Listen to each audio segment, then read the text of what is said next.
Olá pessoal, boa tarde. Eu sou a Roberta Fogueral do canal Aduaneiro e estou de novo aqui com o professor Milton Gatto. Tudo bem, professor? Tudo bem, Roberta? Joia.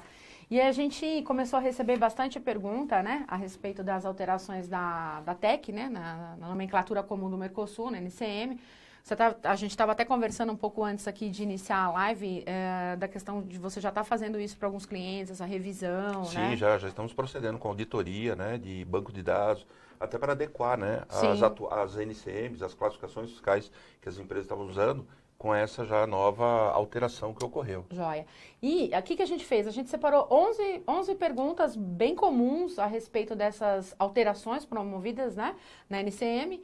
E como fizemos com a prova para ajudante de despachante e a do despachante OEA, nós vamos selecionar essas 11 perguntas, elas vão virar 11 dicas na página aqui do canal Aduaneiro no Facebook. Então, durante 11 dias, a gente vai ter a Hora da Dica, que já está super conhecida, todo dia às 15 horas, a gente vai começar a soltar as dicas dessa live que a gente tá fazendo agora com o professor Milton. Então, vamos lá.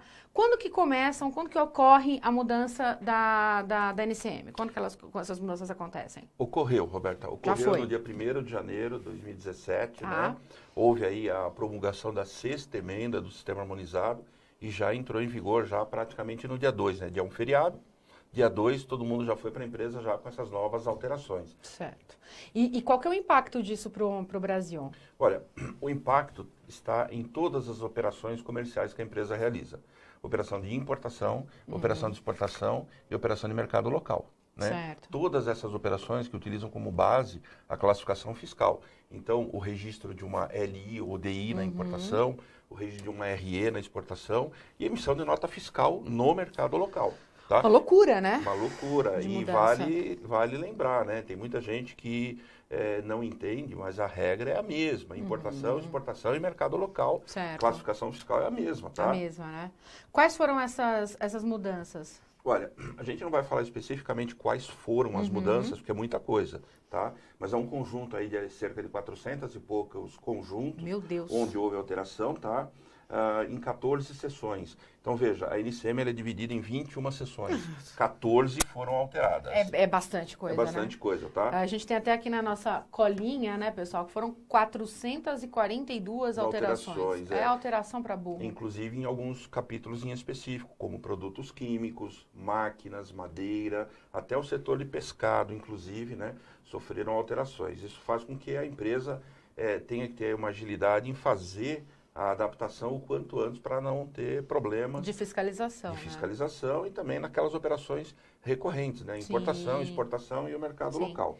E foram alterações assim aleatórias ou elas foram pontuais, com um foco? Né? É importante dizer isso, né? Desde o advento do Sistema Harmonizado, que foi lá em 98, a Organização Mundial das Alfândegas já promoveu diversas alterações. Essas alterações atendem a vários quesitos. Um deles é inovações tecnológicas, né? Eu lembro bem, por exemplo, quando foi lançado o telefone celular, ele não tinha uma classificação fiscal específica, né? Ele era classificado ali com outros aparelhos. Milton, porque eu sou muito nova, isso aí só o Milton contando mesmo. Então, em 2006, se não me falha a memória, aí veio a classificação fiscal específica para celular. Nossa, então, em 2006? 2006. Rápido, então, né? acontece essa situação. São inovações tecnológicas, são funções de modificação do comércio internacional e assim por diante, tá? Mas elas não são aleatórias, não. Elas são previamente analisadas pela Organização Mundial das Alfândegas, né, que recebem sugestões de alteração dos países membros ali que adotam o sistema harmonizado como base para a sua classificação fiscal. E qual que é o motivo dessas alterações? É só essa questão de inovação tecnológica ou tem algum outro motivo? Não. Como eu falei, tá? Atende aí a vários requisitos, tá? Tem as questões ligadas a inovações tecnológicas, né? Existe um estudo, só para você ter ideia, nos últimos 100 anos, nos últimos 10 foram inventados mais produtos que nos últimos 100 anos. Então, quer dizer, a cada dia a gente está com novas tecnologias. Super dinâmico, né? Então, a classificação fiscal ela corre atrás dessas questões. Mas também tem situações aí, como eu falei, né, para atender o mercado, tem questões que estão ligadas, inclusive, diretamente à Organização das Nações Unidas, né, a questão de alimentos e assim por diante. Então, ela não é algo à toa. Não é algo à toa, não. E o Brasil teve alguma influência nessas alterações? Nessa alteração, o Brasil não teve nenhuma influência. Tá. O Brasil... Está acatando, então, na verdade, o Brasil sempre, né? Todos os países acatam as determinações que vêm da Organização Mundial das Alfândegas. O Brasil, por uma questão orçamentária, né, ele não pôde participar dessas últimas alterações, então nós ficamos assim meio que devendo lição de casa. Mas, né, como a Roberta bem falou, o Brasil acata aquelas determinações, que é o que ocorreu no dia 1 de janeiro, então a gente teve que apropriar as classificações fiscais. Houveram desdobramentos de classificações, houveram criação de novos códigos e assim por diante. Mas, de novo, o Brasil, como qualquer país, ele pode participar. O Brasil, nessa situação, ele não participou por uma questão orçamentária, né? Um problema econômico. Né?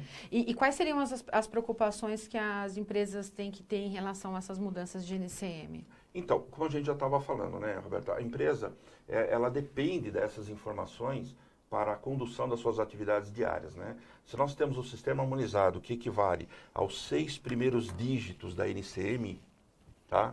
A NCM é composta de 8 dígitos. Os 6 primeiros é o sistema harmonizado. Então, o Brasil fica dependente para realizar suas importações, exportações e no mercado local. Além disso, né, gerar ali cumprir o compliance, né, estar de acordo com essas novas classificações, até para cumprimento de requisitos administrativos, tanto na importação quanto na exportação, inclusive outras atividades que não especificamente do governo federal, mas, por exemplo, questão do governo estadual, que utiliza o sistema harmonizado, por exemplo, para a questão da substituição tributária. Sim. Tá? Então, as empresas têm que estar atentas a isso, para não fazer o recolhimento de impostos indivíduos. Isso é uma coisa interessante que eu até te falar, que não está na nossa pauta, mas me ocorreu agora. E eu ouvi isso em sala de aula na semana passada, que até que tinha mudado a tributação de mercadoria. Não é isso que acontece. Não. Ela não muda o tributo vai mudar através de uma lei, né? Essa questão. O que mudou é a classificação e provavelmente o software que a pessoa está usando deve estar jogando isso numa classificação equivocada. Pode ser. E aí a gente tem que tomar cuidado com isso, né? Tá? Mas veja, bem falado, tá? A tributação não sofreu alteração. Sim. O que sofreu alteração foi a NCM. Ela foi desdobrada. Então, imagine situações que ocorreram. Você tinha uma NCM, né, final 9900, ela acabou sendo desdobrada em 3, 4 itens, 9901, 02, Entendi. 03 Aumentou, 99. né? Ampliou a quantidade de opções, A né? alíquota, ela migra para as demais. Não sofreu alteração, tá? Não sofreu alteração. Certo. Onde que a gente pode encontrar essas alterações? Pessoal, o site do MD, do Ministério da Indústria, Comércio Exterior, é a fonte mais confiável. É serviços, por favor, que eu sou a serviços. pessoa do Cisco Service. Você sabe que eu ainda estou preso com o Ministério do Desenvolvimento, que não tem mais, não, né? Não, é Ministério da Indústria, Comércio, Exterior e Serviços. Isso. Não esquece do meu Cisco Serve, por favor. Não, olha, a Cisco Serve é ela que manda, viu? Pelo amor de Deus.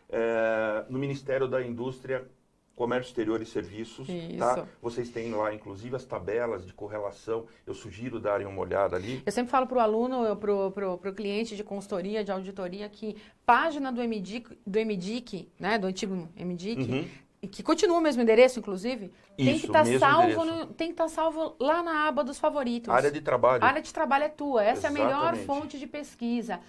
Por mais que o canal aduaneiro tente publicar as coisas na hora em que elas saem, você sempre acompanha. Mas é difícil. Claro. Então, o site é a fonte oficial. Precisa ter o hábito de pesquisar as coisas no MDIC e não achar que ele é difícil, porque eu acho ele, particularmente falando, eu acho ele super fácil. Eu não acho ele um site difícil. Exato. Eu não acho ele um site complexo. Não é. Eu acho você encontra bem separado, mercadoria bem separado, de serviço. Bem identificado, sem problema nenhum. Já há legislação, então, que aborda o tema. Já é a legislação, pessoal. Atentem, 2 instruções normativas. A 1666, essa 1666, ela está aprovando a 6ª emenda da alteração do sistema harmonizado no Brasil. E a 1667, que está fazendo um adendo na instrução normativa 807, que refere-se às notas explicativas do sistema harmonizado, a NESH, uma ferramenta importantíssima para quem é classificador, quem trabalha com classificação fiscal. Tá? Além disso, pessoal, você perguntou, né? Alterou a TEC. A TEC ela não foi alterada, ela foi apropriada, tá?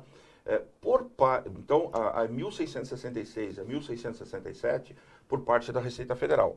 Por parte do SESEX, outro Ministério da Indústria, Desenvolvimento e Comércio Exterior, né? A Receita, Ministério da Fazenda, ela publicou a portaria CSEC 125 de 2016, que aí sim, ela apropriou o novo SH, né, com as novas classificações fiscais, com as alíquotas, no caso do imposto de importação. Mantendo todas as alíquotas ali. Não houve né? alteração de imposto. E para quem gosta de trabalhar super prevenido, já tem previsão de nova atualização. Essas atualizações, elas procuram ocorrer a cada 5 anos, tá? Então, a próxima, a gente prevê aí 2022. Né? Tá? Existe alguma forma, agora aquela dica de ouro, né? Existe alguma forma da gente se precaver quanto à utilização de uma NCM que não seja compatível com o produto que eu pretendo comercializar?